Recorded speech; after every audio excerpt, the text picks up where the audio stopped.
All right. Hello, everyone. Welcome. We will wait another maybe minute or two just so someone who's maybe late can join, and then we will start shortly.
Okay, I think we can begin, and then if anyone is late, they can always catch the video when it's up on YouTube. So welcome, everyone, once again to this Circ-Boost webinar titled From LiDAR Point Clouds and Images to CityGML LoD3 Building Models. My name is Vladimir. I will be your moderator today, and I won't take up too much of your time because we have a phenomenal topic and a fantastic panel of experts here to tell you all about this. So just a few quick housekeeping things. If you have any questions, please feel free to use the Q&A function that you have in the Teams window. You can write them at any time, and then after all of our speakers have had their turn, we will have a dedicated Q&A section, so we will be able to answer all of your questions then. You can also use the chat. We will go through all of that, and again, at the dedicated Q&A section. I don't want to take any more time, and so without further ado, I will hand off to Zorana, our first speaker. Hello, everyone. Welcome, everyone, and thanks for joining. I will briefly introduce the Circ-Boost project and then hand over to my colleagues who will dive into the techniques and methodologies we are developing and applying within this project. So please, next slide. The Circ-Boost project is a Horizon Europe project running from June 2023 to 2027 with about 28 partners across 8 countries.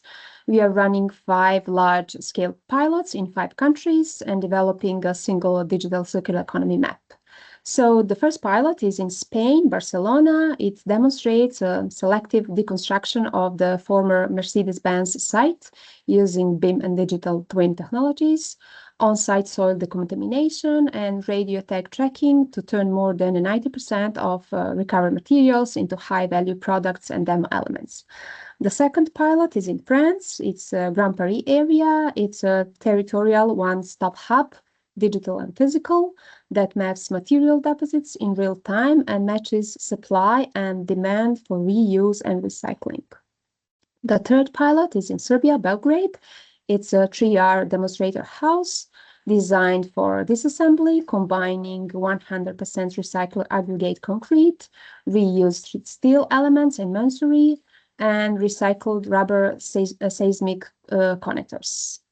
The pilot number 4 is in Norway. It's a demonstration of construction of the Gia Vesterland Museum using up to 95 locally sourced construction and demolition waste and repurposed fishing industry containers, plus selective demolition of buildings.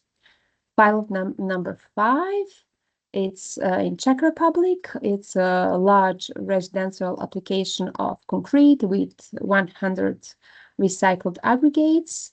It is used for sub-base, structural walls, columns, floors, retaining walls, tiles, facade elements, and even for urban furniture. So beyond these pilots, we are building a circular economy map, and this webinar focus on that part, the methodology and techniques we use to create a map. So the intention for the map is to cover the full building life cycle, starting from design, construction, operation, renovation, and end of life, showing materials flows and options for reuse, recycling, waste reduction at each stage.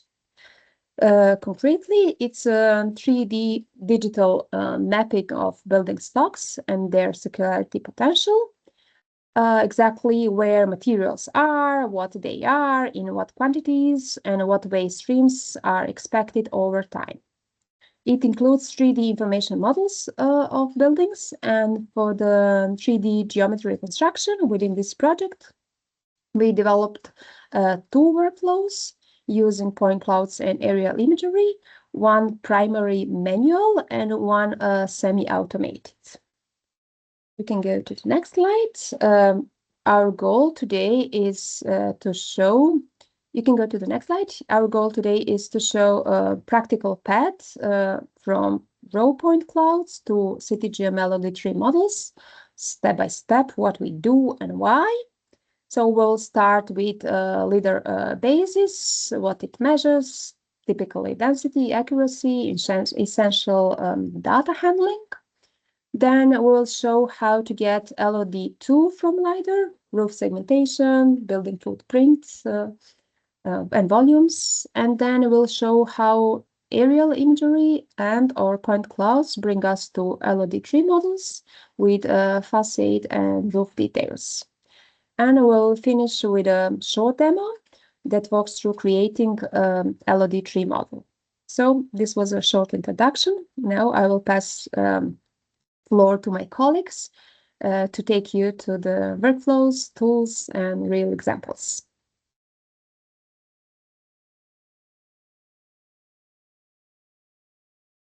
Yes, thank you, Zorana. Air controls are working, I hope. So I will be giving you today the fundamentals of LiDAR technology because we found that making 3D building models for circular economy map would be good, especially with this kind of data collected. You also have ways of photogrammetry and computer vision procedures, but I will explain you during the presentation and later why we found LiDAR so important for this phase of circular economy map buildings models. So LiDAR, as the definition says, and the acronym is from light detection and ranging. It's a remote sensing method that collects a massive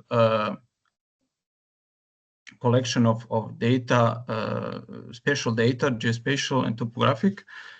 So it enables also to collect this kind of data in a form of really dense, high resolution point clouds, which can later be used in different kind of fields.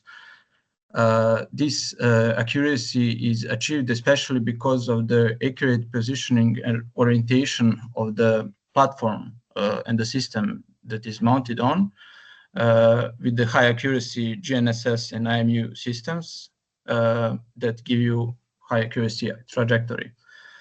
So LiDAR data is characterized with really high, especially vertical accuracy, also positional more or less, and it gets from this, how do I say, positioning of the aircraft and the really accurate measurements of distance due to the laser scanner.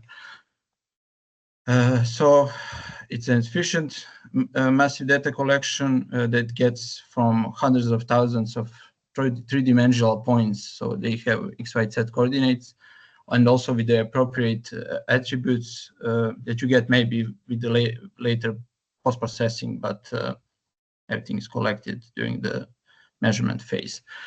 So on this slide, I'm going to just shortly explain you the system operation of a LiDAR. So before, LiDAR systems were quite huge and massive and with a heavy weight, and they can be really mounted on aircraft or helicopter and so on.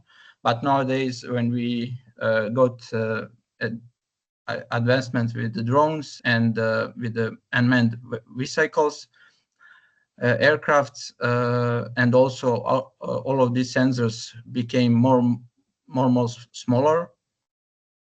There is a possibility to mount this kind of system on an aircraft if it weighs like 1 to 2 kilos, and make this kind of data collection with the drones, which is also here the case.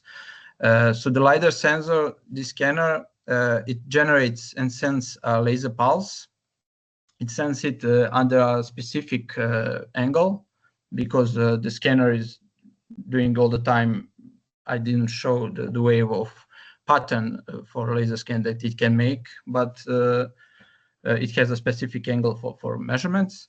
So this laser pulse, when it's sent, it goes through medium, through atmosphere, gets to the object. It gets absorbed a bit. Some of it is, of course, reflected, and this reflection, reflected laser pulse, goes back to the receiver. So basically, we are just the system is only measuring the time needed for the laser pulse to get from the emitter to the object and back. So it's a double distance traveled with this laser pulse, and later we use this to determine the distance between the system, the scanner, and the object on the ground. So you have also a high-speed counter because of that, because of the measurements and the time. And also you have a really high accuracy trajectory of the aircraft that is moving with the GNSS and IMU systems. And with using the laser angle and the distance and so on, you get X, Y, Z coordinate of the point. And also, if you want to get high accuracy centimeter level positioning of the aircraft, you should have a base station on the ground or a network of base station in order to get this accuracy. What is really important for LiDAR and differs it from the photogrammetry and other techniques is that one laser pulse that is sent, it can have multiple reflections, and multiple returns can be recorded by only one laser pulse sent. And here on the next slide, you see, of course, he's an aircraft, but also it's the same principle that when you send a laser pulse, it gets to the one part of it, because during the movement through the atmosphere, it spreads during the time. So one part of it is reflected from the higher branches, from the higher part of the tree, on top of the tree. Second, third, or fourth return is returned, reflected from the lower branches of the tree, and the last return, if it's possible to penetrate to get to the ground, it is reflected from the ground. So for one sent laser pulse, you have multiple returns, as you can see here. And that is also important because usually we want to remove some of the laser pulses that are reflected from the vegetation. We need only the ground surface and so on. So on this slide, you can see that the point cloud profile. So a lot of points with the appropriate coordinates, but they also have an attribute that tells you that this is a return, for example, 2 from 3. Maybe it's first from first, as the red ones are shown. Green ones are maybe second, and the third are, I think, this in blue. So you have some of them that are reflected from the lower part of the topography. We need this because later it is needed to take this LiDAR point cloud, massive collection of 3D points, and to remove some points that belong to vegetation, or to have only the points that belong to the ground, or maybe to the artificial objects such as buildings. So you have this color-coded point cloud. It also has RGB coding from the images from the scanner it is mounted on. But and here you don't see well the, how do I say, the colors of the objects, because in this software solution Fog Reviewer we don't see it quite well. But later, when you use some of the procedures and the routines to classify the point cloud, you can get buildings in a class that is shown red here. All the others, I don't know, moving objects and vegetation is shown in yellow. So it's like a non-classified class. And magenta is the color of the points that belong to the terrain, but I didn't show it from a good angle. Yeah, when I remove the class that doesn't belong to the buildings and the terrain, you have this kind of show. And here, from example from Cloud Compare, you can see much better the point cloud when you remove the vegetation and you colorize points by natural colors. Yes, RGB from the camera. So for Belgrade circular economy map, we had a study area of 41.5 hectares, where we have up to 500 buildings. You can see them shown red. And this is a specific, how do I say, site, because it has different typology of buildings and houses and so on. And for this area, we had to, yeah, I mean, not we, but company Mapsoft provided us data for this area. They were using a laser scanner mounted on DJI Matrix 350 RTK, the aircraft, and the laser scanner sensor was DJI Zenmuse L2. So this scanner, as you can see from the specifications, it gave you like at 500 meters you can fly and collect data. It has accuracy of maybe up to 5 centimeters because you have to have also the accuracy from the distance measured. It's maybe 2 centimeters, and also the system of the positioning IMU and GNSS, they gave like several centimeters. So it gets to 5 centimeters, the accuracy, and you also have some kind of precision. You have not so a specific level of noise, of course. Next to the laser scanner, that is Livox, it's a Livox sensor. You also have a RGB mapping camera. It's a good camera because it has a big sensor, and also it has a mechanical shutter. So it's really important if you want to do photogrammetry kind of missions. Mechanical shutter doesn't distort your objects during the movement of the aircraft. So they collected the point cloud and also georeferenced images. And also I wanted just to add that I think for five days or something like that, at 4th of November, company DJI are going to publish another sensor that is improved, probably improved laser scanner. They are going to maybe change also the laser scanner, but they're going to put two of the cameras, oblique cameras that have up to 50 megapixels, and it's going to be better sensor than the one that is going with the L2. It's only 20 megapixels. And of course, they didn't only collect data with this aircraft. They were also collecting ground control points for the georeferencing, and they were using mobile laser scanner system developed by their own. with a high accuracy mobile laser scanner, and also georeferenced well, and panoramic images made with 360 degrees camera, as you can see from this system configuration. So the data delivered by Mapsoft was a colorized point cloud that was classified into terrain and buildings, and you have also a class that doesn't belong to each one of these. It's like vegetation and moving objects and so on. We have georeferenced aerial images, also panoramic images from the mobile system, and they generated building models level of details too. So you only have facades, you don't have some details like windows or doors. We will explain that later, and you have a good morphology of the roof. You have roofs and you have the walls for this kind of building models. It's CityGML LoD3. Okay, that's from me, and I will hand it over to colleague Burak back. Thank you.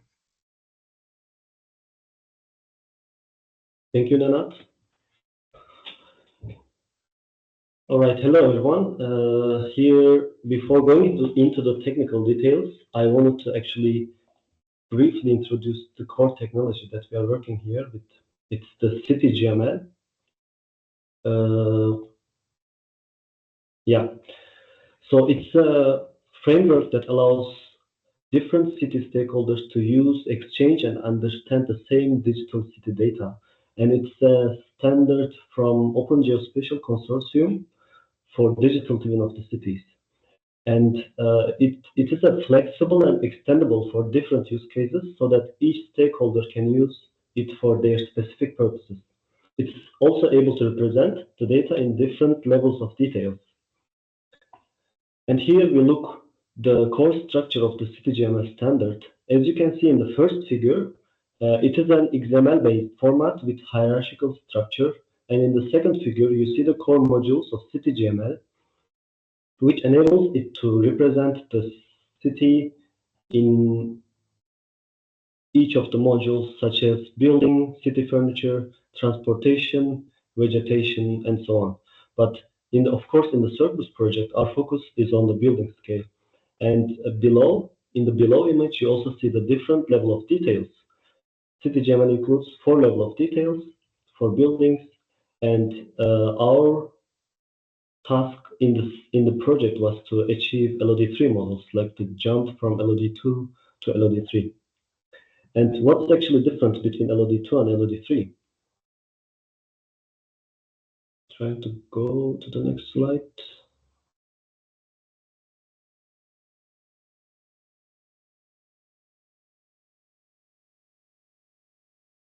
Yeah, okay. Yeah, here you see the key difference between LoD2 and LoD3. It's basically the windows, doors, balconies, and chimneys. And these details are important for energy analysis, number of simulations, including noise, wind, sun, and of course for material stock estimations, where you need more resolution in the models. And it is not yet widely available because it is very challenging to get these information in large scale for the existing buildings. So why are these details such a challenge? So let's take a look at the numbers, like the available CityGML data in Europe. Since the automation in the generation of LoD2 models are widely completed or mostly automated, you can find more than 17 million buildings modeled in Europe and openly available in the countries such as Germany, Poland, Netherlands, and so on. However, when it comes to LoD3, you can only find 98 buildings. It's the entire Europe, like open and publicly available as of 2025. And these are only the countries, Germany and Poland, divided into 3 main projects. First, the Ingolstadt project is a mobility-based, a car company-funded project in the city of Ingolstadt, Germany. Second biggest is the Technical University of Munich campus area with 28 buildings with a much more detailed models. And the third one is the Poland city of Poznan. And however, when it comes to the Circ-Boost, the goal was to produce 500 and even more buildings. So even from the numbers, you can already tell the ambition of the project. And as of today, we have already produced more than 300 buildings in Belgrade area. And we are planning to share these datasets open upon the completion of the project. So follow us for this data afterwards. Let's take a look now how these models are produced. The workflows for the large-scale production requires first data acquisition, aerial imagery or LiDAR scans, depending on the workflow, then geometric modeling, then semantic modeling. There exist many established workflows and softwares on this. Here we listed some of them: CityGrid, Virtual City Systems, or TerraSolid.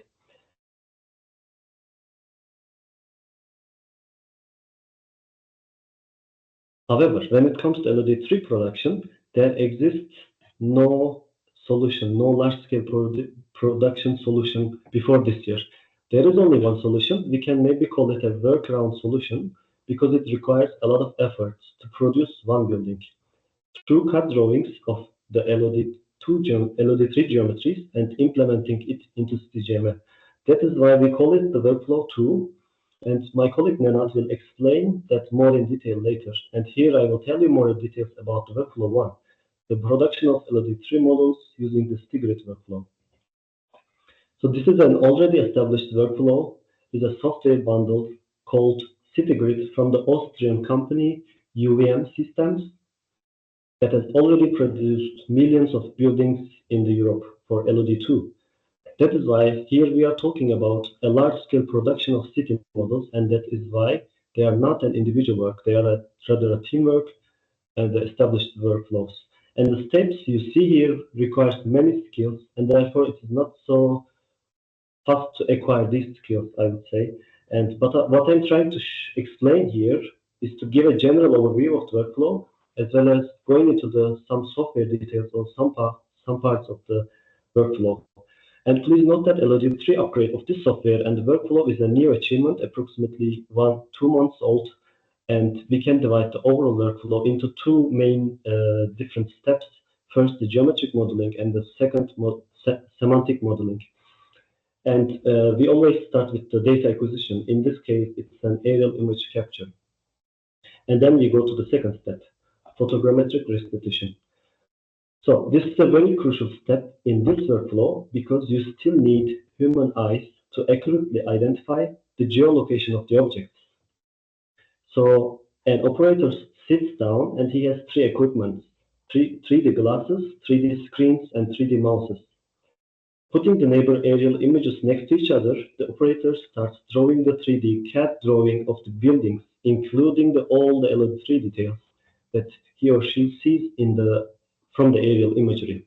And the result is the right side. You can see the 3D CAD drawing produced by a photogrammetric operator. And then we go on to the next steps. These are more or less data processing steps, and it is done mostly by FME bundles, FME workbenches with CityGrid bundle. And FME is widely used in the data processing. Basically, you can manipulate almost any type of the data. And here, what's important is that you control the input dataset and the output dataset. And it also creates interval log documents so that you can see where the error exists in the workflow. And at the end of the workbench, you finally get the geometries with the correct topological and 3D solid models. And for example, here an example is the format and snap option. If the photogrammetric operator from the previous step did not or could not snap for example, the corner of the roof geometry to the building, and this workbenches, for example, it allows this automatic snapping function so that the geometry produced are correct and more accurate. And here, this is the most important part of the software bundle called CityGrid Modeler. It is actually an extension to the Autodesk 3ds Max, and it uses its 3D environment, mostly used for this part is mostly used for actually editing the geometries, editing the problems in the already created geometries.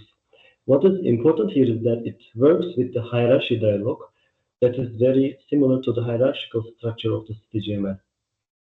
And here we see the overall user interface of the city grid. Yeah. As normal 3ds Max structure, in the top you have the normal 3ds Max functions such as snapping, selection functions, and on the left panel you have the city grid capabilities of command and selection and next unit and so on. On the right side you have the aerial imagery part. When you have aerial imagery, and you can also see the buildings from right overside, and from the right down bottom side you see the top view of the building. And as I mentioned, on the right side is the hierarchy dialog, which is very important in CityGML. And here you see the commands or functions of the StiGrid extension, StiGrid modular extension in 3ds Max. Standard mode and edit mode. Edit mode is the most where you mostly manipulate or edit the already created geometries. And on the right side, you see an example from a Belgrade pilot area with balconies and chimneys are visible in this view.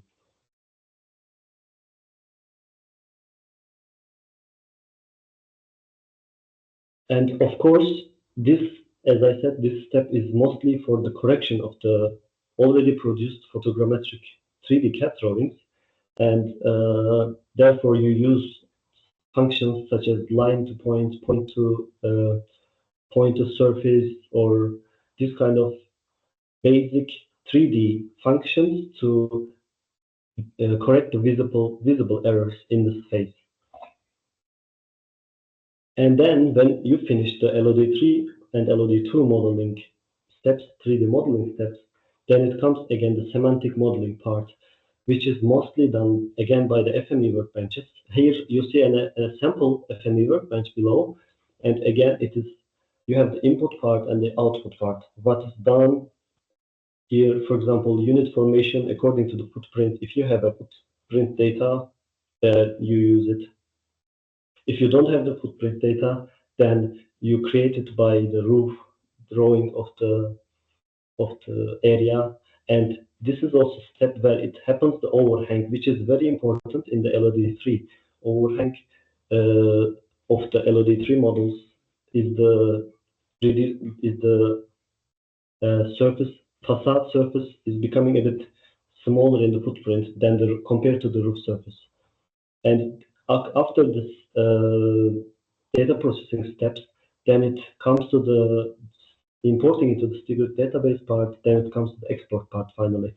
And in the export part, StiGrid software already implemented CityGML version 3.0, and you can choose the export way you want it to be, like the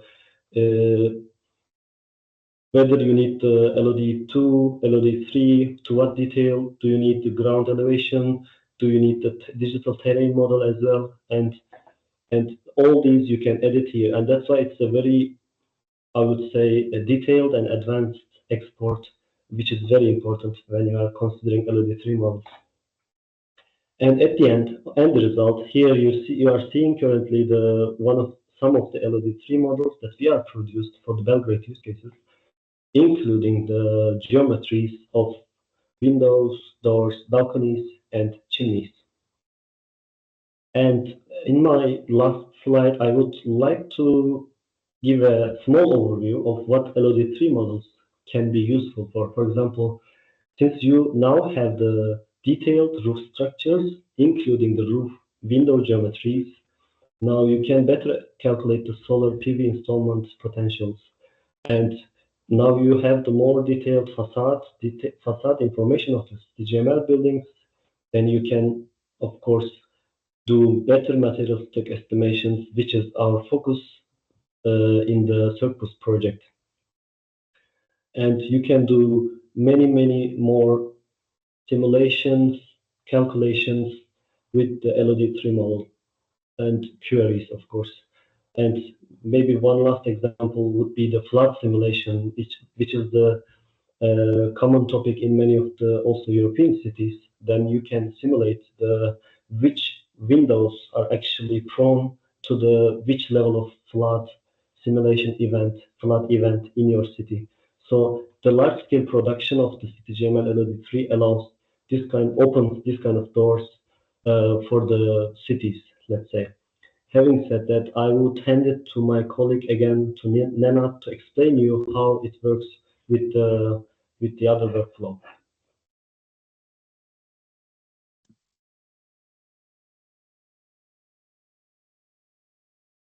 Thank you, Burak. Yeah, I got my control back. So I will continue with my presentation to show the workflow tool that we were using for upgrading from LoD2 models to LoD3.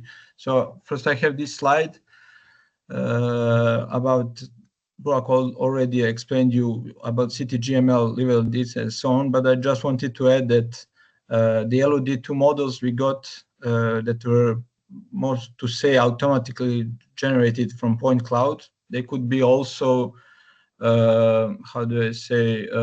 vectorized from point cloud, also maybe even with better topology and not so complex geometry in form of triangles and so on. They could be also modeled like this, but we had it automatically generated from point cloud, and afterwards some validation was performed in order to check how the roof were planar and if the topology is fulfilled in the form of, I don't know, there are no gaps or there are some overlaps and so on. So from this point, these LoD2 models are not so easy for later modeling because the roof is a little bit complex, but they could be used, as I will show you in my workflow. So for LoD3, we should add some details such as windows, doors, balconies, canopies, and everything else that could be seen from outside, as you can see from this picture, chimneys also. So for this part, a colleague from our team wrote us a CityGML explanation, instructions, how to model a door, windows. They should not have some dimensions. They could be like this 2D. Also roofs, just to take them over and maybe to add some walls on it if they are not visible. Balconies also should be modeled like this, and appropriate attributes should be assigned to them. You know, each of these classes should have appropriate CityGML specification and a special role for it. So this is the workflow tool for LoD3 modeling. So we have these LoD2 models. We have a point cloud with some images from above and from the street, panoramic images. Then we use Revit or whatever this CAD-like software to model the building.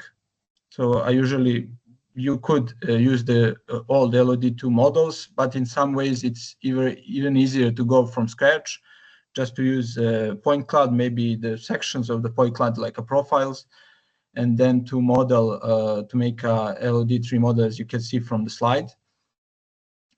But later, if this software doesn't give you option to export directly to CityGML format, then you have to use maybe City Editor. It's a special plugin that can be used, and you can during the vectorization, so on, you can assign specific attributes to each of these geometries, so you can semantically enrich them, or maybe at the end to use FME for conversion from, I don't know, some Revit files or SketchUp files to CityGML. And in the end, we were using also open source software, I mean free software KIT model viewer for visualization of CityGML models. And my colleague Stefania, in the end, she will show you also in this software how CityGML models are visualized and which attributes you can see from them when you import them in this software solution.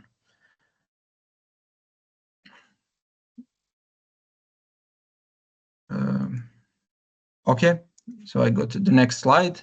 And over here, this is really a really complex building, and it's really difficult to make enough of images from each side, from the above, from the side, if it's I don't know, hidden from some other object, and to use it. Maybe it's best to use a point cloud for it, and also to model manually. So for here, you can see also all the CityGML specifications that we made, and they are possible to export. Also, Stefania will explain a little bit about this, which of the classes and objects can be directly exported as attributes, and which are like generic city objects, where you just add a role that it's like, I don't know, balcony or chimney or something like that. So you have a model, and each of the class, when you import it in KIT model viewer, you can see different colors of the classes and all the areas and so on for inspection. But as I said, this workflow too is, I mean, you had one part that is like semi-automatic, where you use a point cloud and to generate LoD2 models, building models. Then you have, of course, to manually edit them, the roofs and so on. But if you are later using it, all of this, how do I say, all of these steps are manual, you know. So I found that some of the researchers were using also CityGML models for their analysis, and they were also trying to automate this process, and I will show this in next 2 slides. So colleagues also from Belgrade Faculty of Civil Engineering team, they wrote this paper. They were using also building models for circular economy analysis, and also they had semantically enriched CityGML models in this part that they were using to create these material intensity coefficients, MICs, for mineral and non-mineral fractions. But they had already this type of building, and they were using it to try a different type of analysis to do some calculations for the circular economy matter. So I won't get to that, but I said just to show you that these kind of models were used before. And yeah, my observations made that, of course, now you have AI that is used in all of the aspects of the life, but for processing in 3D point clouds and classification, it's still not so advanced, and it still needs human interventions later. I mean, I only noticed that this company, Auribus, they do a good classification of the point clouds, but usually these point clouds are really good with good system collected. Maybe this object point cloud that has a little bit noise and some how do I say, errors, it won't be good for classification if it's not well trained, if it doesn't have a well trained part. So I usually would have to automatically classify the point cloud using some of the how to say artificial intelligence models, deep learning models, to later use these groups or semantically designed classes of each of the points to model the whole building or these other classes that you need. But another methodology that was described in Rosero et al., they were using also building models to generate LoD3, and they were also using deep learning approach. So with using multiple view of images, they generated 3D planar abstraction, how to say, LoD2 models by using structure from motion technique. It's like a mixture of computer vision and photogrammetry techniques in order to get, of course, 3D models. And after that, they were using overlapping these images that were used for generation of the 3D model. They were also used for image segmentation. So you can, on some of these LoD2 models, you can also determine where the door or the window should be placed. So this is a little bit advanced methodology, a little bit automated. It should be automated, but you can see that maybe for the real life situations and real way of collection of this data, it's not so maybe applicable. So this would be some for the future research and so on. Maybe it would be interesting to use this methodology to determine at least doors and windows where should they be placed on the point cloud on the models, and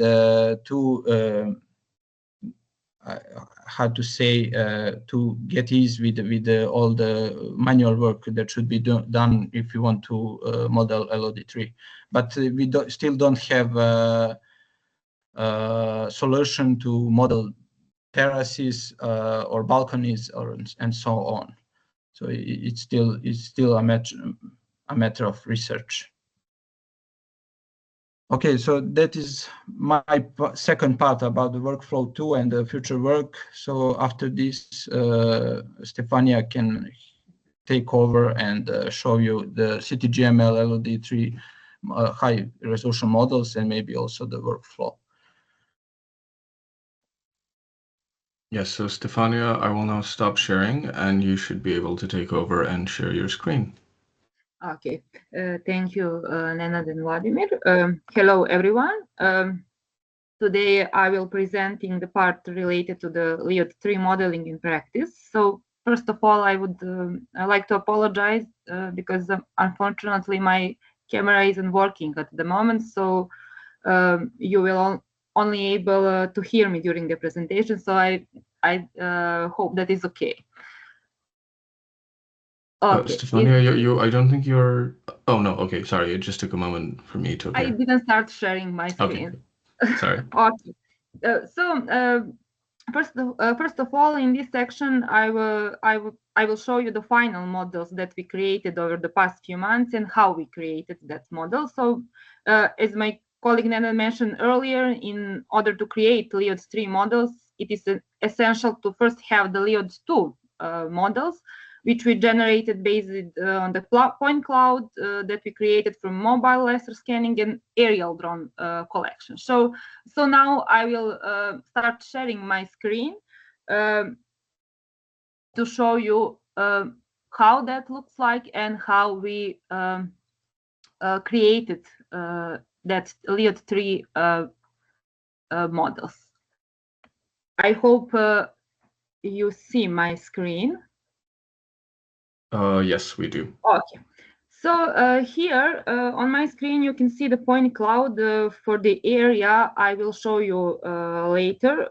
The model I will show you later. So if you can notice here, we have a point cloud, and its point cloud is quite complex, as you can see. So this part representing one of the most challenging test area in this part of Belgrade, which for which LoD3 model had to be generated. Because of this complexity, it's sometimes necessary to visit the test area on foot and take some additional pictures of the parts that were not clearly visible in the point clouds, or where there was uncertainties about some building details. So the process of creating the CityGML model involves using several 3D modeling software tools. And during this modeling phase, we follow some recommendation specification and defined a set of tags or classes such as walls, windows, doors, and so on. So definitely I have some technical problems with this cloud compare, because this point cloud is so big, so sometimes takes a much longer time that I planned before. So here I will show you the final results for the building block that I showed you before, this one, and for this building block, we generating a CityGML model according the workflow 2. So here you can see that this CityGML model is highly detailed and very complex. Just like the point cloud I showed before. So here you can clearly identify a lot of classes, such as, for example, maybe to zoom here, such as windows. Just a second.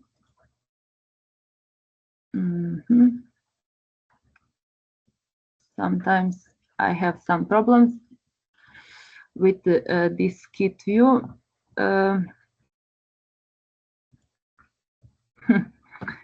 Just a second.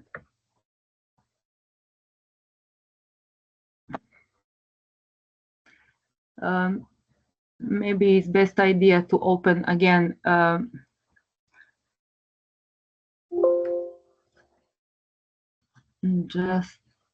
I'm sorry for this taking too long, but I didn't plan this. Everything worked before we start the presentation. That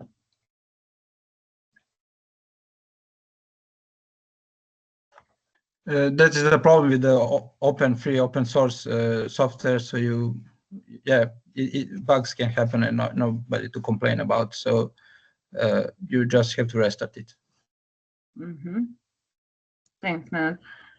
Okay, I think that now will be working. So here, yes, it's working. Here we can see a lot of classes. For example, it's a class window. So on the right side, we can see some element properties about this class, some properties, some kind of a role when we have some other classes like generic city objects, and some relation. It's explain how this element is related with other elements on the building. So here we have a class window, we have a class door. So here also we can see that it's the class door. We have, of course, walls that can see here in element properties, but also in properties. Also, we have here ground floor, class ground floor. Also here on balconies, we have a class floor surface. Also, of course, we have class roof, and at top of the roof, we have a class building installation like air conditioning units. So all other elements here is the part of generic city object class, and includes some other classes like chimneys. So here on the smaller buildings we have chimney. So here we can see that is the class of generic city objects, but when we go to the properties, the role is a chimney. Also we have, when we go back to these big buildings, we have some balconies. So here we can see that is also class generic city object, but with role balcony. Also, we have canopies. Here also we can see that is the class generic city object, but with role canopy. And here on this side we have a staircase, which is also the part of a generic city object, but with role staircase. So also each of this building has its own building ID. So we can, when we click here, we can see in element properties under the section GML ID the number of the buildings. In overall, we can say that this CityGML model is very realistic and making this LoD3 modeling an essential step toward more advanced and comprehensive 3D city representation.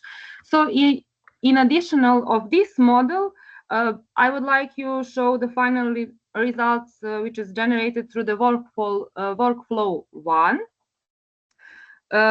So in this model, you can see that, just a second, just to zoom out, you can see that this model is maybe less complex compared to the previous one. And when we go closer to some of the buildings, we can see that we have the number of classes is smaller and some elements is not perfectly classified. For example, here we have 2 buildings. On the right side, we have one building with some windows. So when we go to the this class, we can see that this is, just a second. Oh, I have the problem also with this model. So I will open again.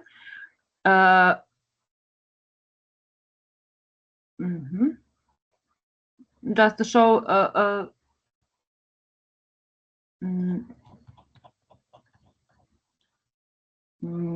just a second.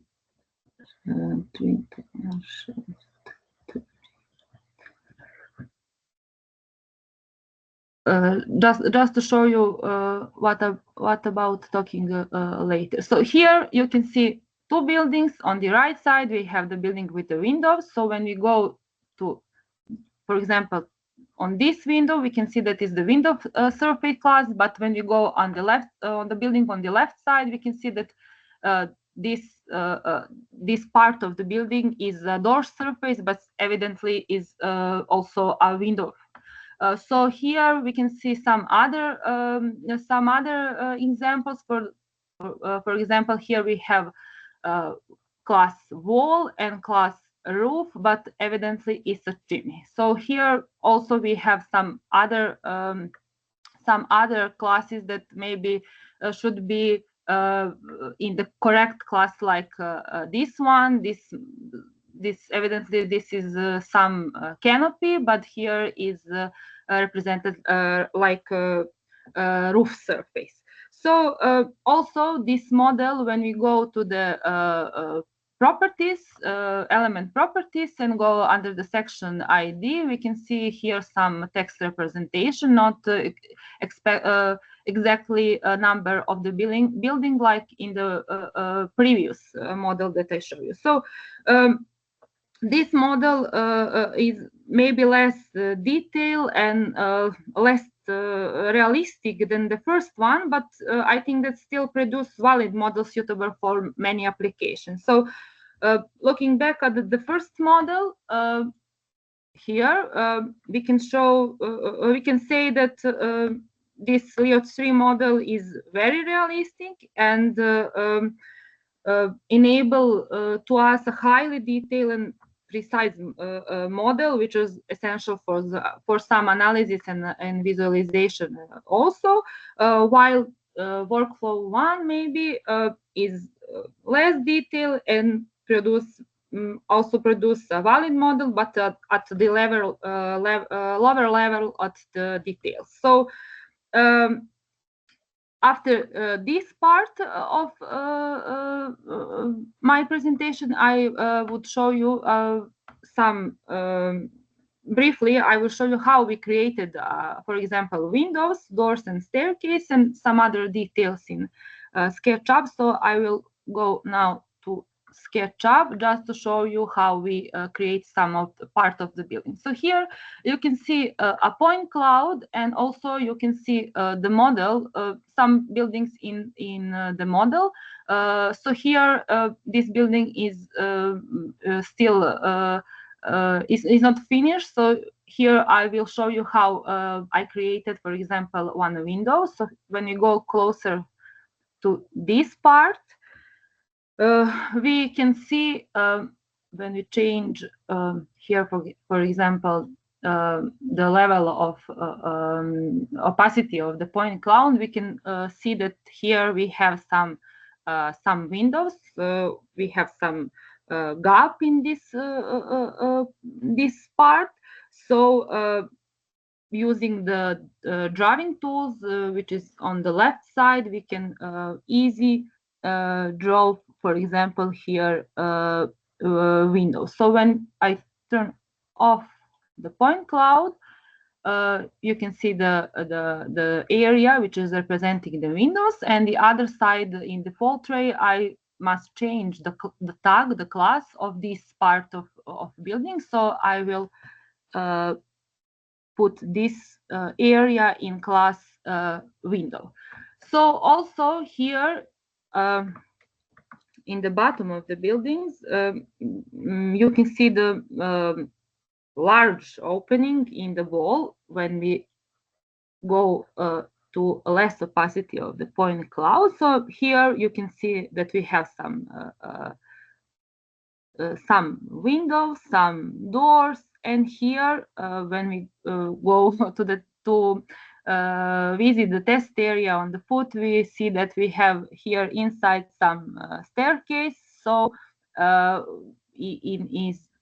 this part of building is the reason why we go on foot, on walking on the street and taking some pictures, because looking here from the point cloud is not clearly what is inside here, inside this opening.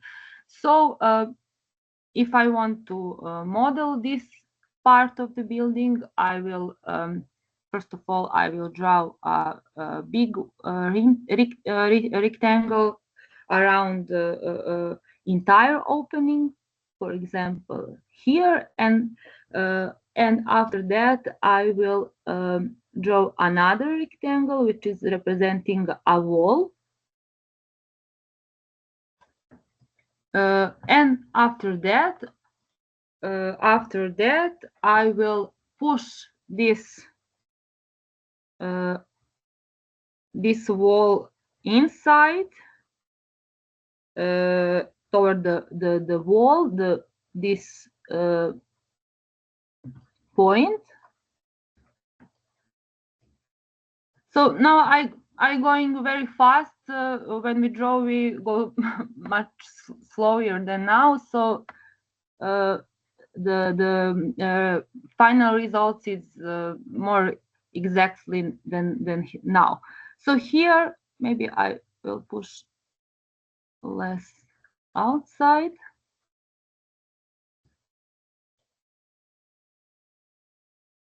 So here we can clearly see that we have a window. So first of all, I will try a window here and change a class to window.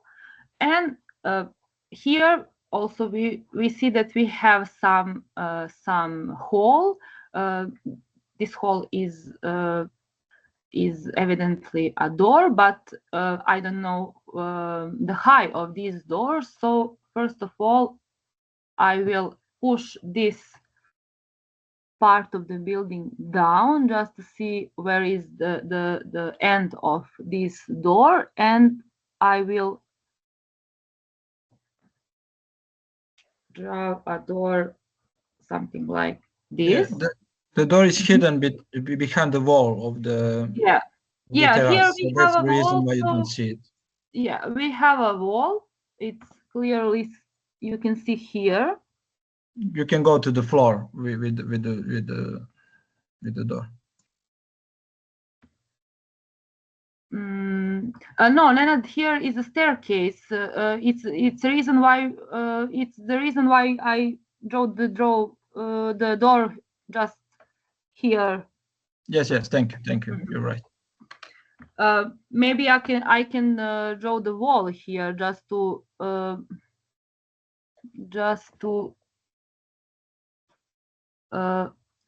be much realistic. So this I will move from here. So this part is reserved for a staircase. So I will put this area on staircase. This area here I will put in class doors. So the next step, this is the way how I created it. Maybe it's some other colleagues make this part different, but for me it's the easier way to create a staircase, for example. So here I will put this line and also just a second, and also this line go to here. So this area I will push to the door, and here I will divide this part on 4 sections. The best way is to check the height of these stairs and the length of these stairs also, and divide divide this section in exactly values. But now I will show you how I how faster, just to show how we created. It's not maybe the best way. So this part, just a second. So this part I will push up to this line.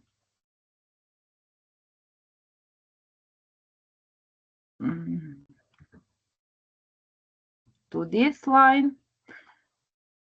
This part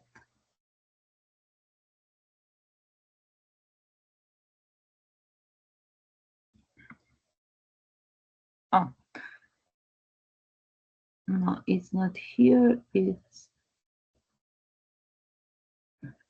here probably, and here, for example. So at the end, as Nana said, we have some wall here. I will push this wall up.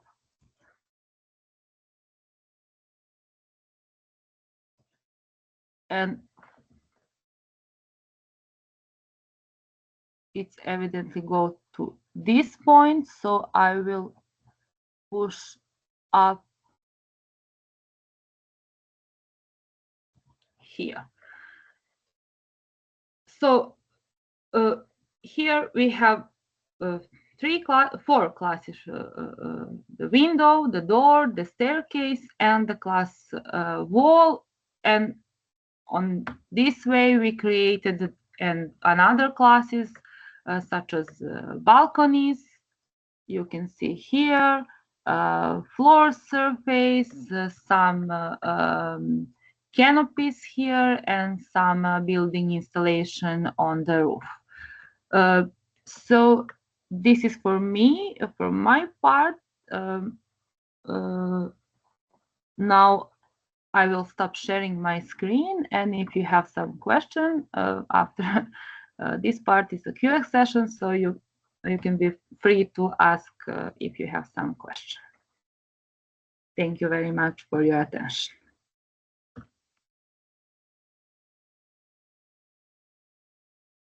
Thank you, Stefania. And as you have just mentioned, that brings us to the Q&A section. So if anyone in the audience has any questions, please feel free to either type them in the Q&A, or if you'd prefer, you can raise your hand and I can enable your microphone, so you can ask your question that way as well if you'd like. So I don't see anything in the Q&A, but we will leave just a minute to see if anyone comes through.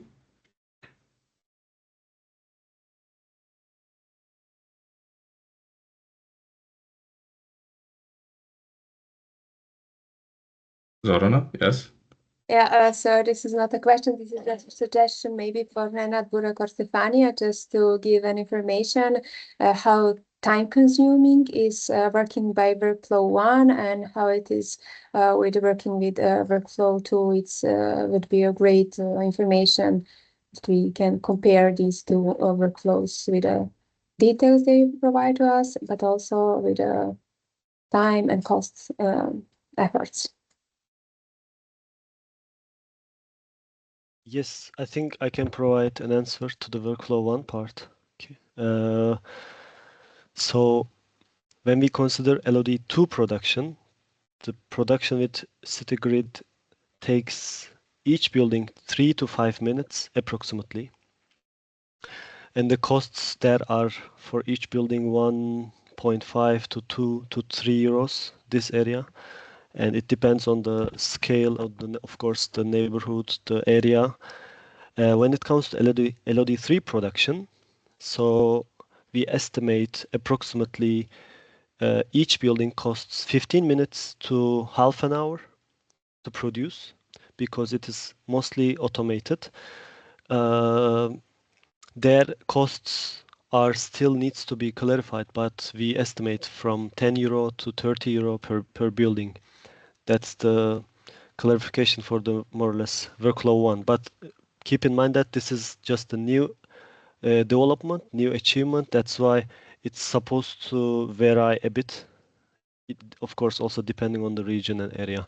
And maybe for workflow 2, maybe Nenad or Stefania can give insight.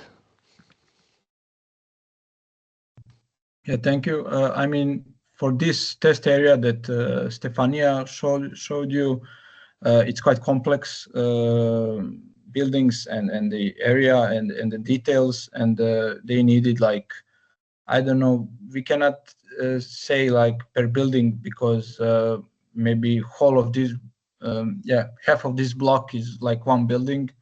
So Stefania can say how many hours did she need to model it, but some other colleagues that were modeling some a little bit easier, not so complex buildings, they needed like 3 to 4, 5 hours, and maybe then per each building, the costs were like 50 euros or maybe a little smaller or much more less, or much more higher. I mean.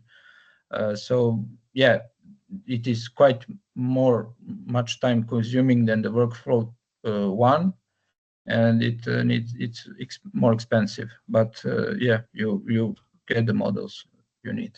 Thank you. And Stefania, if you can say how many times do you need it? Did you need to model your buildings? For this block that I modeled, I spent maybe half months for all of this. For the whole area. All of this area. It's a few objects, maybe 5, but it's a very complex and very big. So it's not can compare with some other houses which only have 2 or 3 windows and 1 door. So it's 5 objects, but for the whole block, maybe I spent half months or something like that.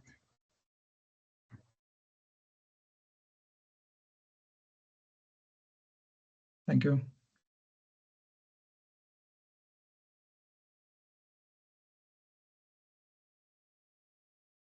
We have a hand raised, so let me just allow you to turn on your mic. So you should be able to speak now, and please go ahead. But you just need to enable your mic first. So you are still muted.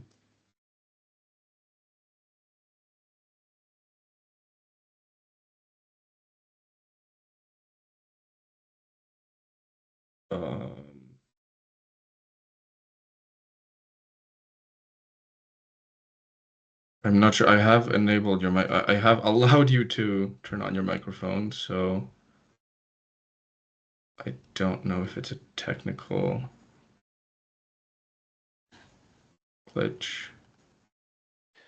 Maybe we can go with the questions on the chat while you are trying to solve okay. this. Okay, good call, Baruch. Yes, thank you. Yeah, so yeah. Do you want to go? Yeah. For I see a question from Mirko Alexandro, I think. It's the accuracy, about accuracy. What's the accuracy you achieved with your workflows? So regarding the workflow one, using the CityGrid workflow, I can assess in this way. This is the workflow already used for the LoD3 production for many of the cities in Europe, including Hamburg. I think we also have some guests from LGV Hamburg. This is the state unit which is responsible for the city model production. And so accuracy there is, I would say, quite high because you work with the raw data of the aerial images, and you just reduce the distortion of the images, and you use softwares that enables photogrammetry operator to better identify, accurately geolocate the objects in the geo environment. That's why, and it's also proved itself by the production of the many of the European cities, Vienna, Zurich, many German cities, also Istanbul, more than 1 million buildings. So I can say that accuracy with the workflow one is higher and is proved by the application of the big cities in the Europe context. Yeah, so that's more or less about workflow one. Workflow two, maybe Nenad, you can give more info. Yeah, workflow 2 is more dependent from the point cloud. So if you collect your point cloud data with a laser scanner that has high accuracy, you will get better, I assume, fitting. But for this, it's like centimeter level. It depends really from the angle of the scanning and so on, how much the dispersion of the point cloud is. So yeah, you cannot use it like for some engineering purposes, for these purposes, for circular economy, for some material estimation. It is fine, and it's the best for visualization. I hope I can. This is the answer for you. Should I answer the question about the underground floors? How can they yes, be that was the next question. So please Yeah, feel free to. So yeah. just can you read the question first, or would you like me to do it? Magdalena said, how can such data be collected for underground floors? This kind of collection should be done with the other sensor. Now you have how do you say, manual laser scanners that you can use. So I don't have the image of it. Also, I think company Mapsoft has one of them. They could just walk. The operator can walk under the buildings and so on inside. Also, terrestrial laser scanners can be used to collect this kind of data, and you can also get the point cloud.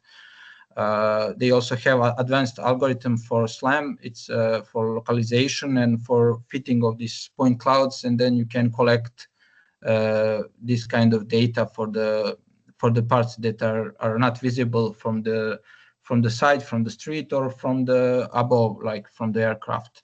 So you will have to walk under it or inside, and also to get a localization and to make some kind of ellipses moves to I mean, yeah, trajectories in order to collect this data. I hope I answered your question. And maybe I can add a few sentences for this, for the countries like Germany. I think there are some available data sets already providing information about the footprint of the building location and also where it is located. So the one I'm talking about, the ALKIS dataset data, and this might have also an information about the underground floors, to my knowledge. But yeah, of course, this here we are trying to understand the buildings from outside, because in many countries you don't have this kind of data. That's why the answer from Nenad is more appropriate for many of the countries. Okay, next question in the chat is, I have an unordinary question. For a junior JS engineer working with LiDAR scanning and 3D modeling of buildings using point clouds, AutoCAD, Revit, etc., what could be base salary be in Serbia in high quality companies, for example? Maybe this is I don't know if we can. I don't know if we're qualified to answer this one because I think it's a little out of our scope. Yeah. I think there's another one. Yes, there's another one from Marin. I do apologize. Apparently, there's an issue with the microphone, but thank you for sending your question in via the Q&A. So the question is, do you have any problems in the combination of mobile and airborne point clouds because of absolute accuracy?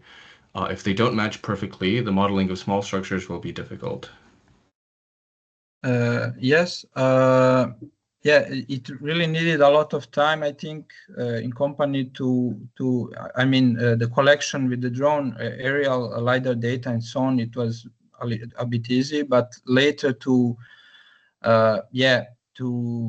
do the registration of the mobile scanners and the aerial laser scanner data, it was challenging, because also you have urban canyons in the street, and then over there you lose GPS GNSS positioning, so you are more into IMU orientation determination and so on. So over there you use your good trajectory, and that's the part where you go away from the aerial point cloud. So after that, it was really needed a lot of post-processing to use and to match all this point cloud. But the company that made this, they find a way. But they need a little, really, I think, a lot of time to do the post-processing and to co-register both of the point clouds, also to colorize them well.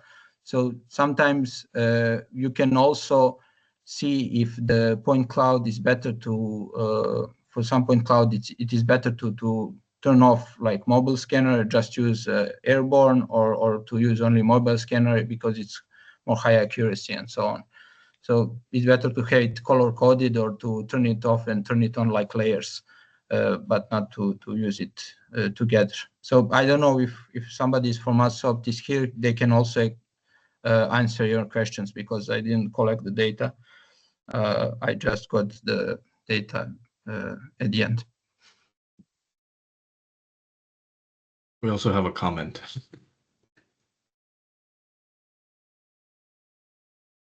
Yeah. It is. I think it's expensive. It's always like you don't estimate the cost that you are going to have, especially in this kind of areas. And later, when we are doing the modeling, you also have to collect some pictures from the site, or to look at the Street View, Google Street View images or panoramas, and there to check out the details you should add to the models. And some of the models, they don't have appropriate details. It's not, you didn't see from the other buildings for some vegetation. But it's much more easier if you are using point cloud and you remove the classes from the vegetation and other objects than just using the images. Yeah, you cannot see something from above, so maybe that's also the problem to model all the details in workflow 1. I hope I answered your question. Thank you, Nenad. I don't see any new questions coming in, and given the time, I do think that we should slowly be... Oh, wait, one more thing. Yes, so Maren added on, saying that one problem is that you don't have images from the back of the building, only from the streets. What I was going to say is, since I don't see any more questions, and given the time, I do think that we have to be wrapping up slowly. But clearly, this is a discussion that could keep going, and it's thrilling that it is, because it means that people are interested and engaged. So that's wonderful. So thank you, everyone. Thank you to all of our speakers for being here today and for all of the knowledge that you have shared with us. Thank you to the audience for being with us, for being interested, for following along, and for being so engaged with your questions. Please stay in touch with the project. This is just one of our webinars. There are more to come. There will also be trainings and many other events that you can, and materials that you can find, read, watch, listen. To stay up to date with all of that, please follow the Circ-Boost project on LinkedIn, on Twitter. You can also follow the project partners for more local news. You can reach out to us. And again, please stay with us, because there's much more to come. Thank you, everyone. Thank you, Vladimir, for your great job moderating the webinar. And thank you for all presenters and for the audience once time. Thank you. I appreciate it. All right. That's it from us. Goodbye, everyone. Goodbye. Goodbye. Bye.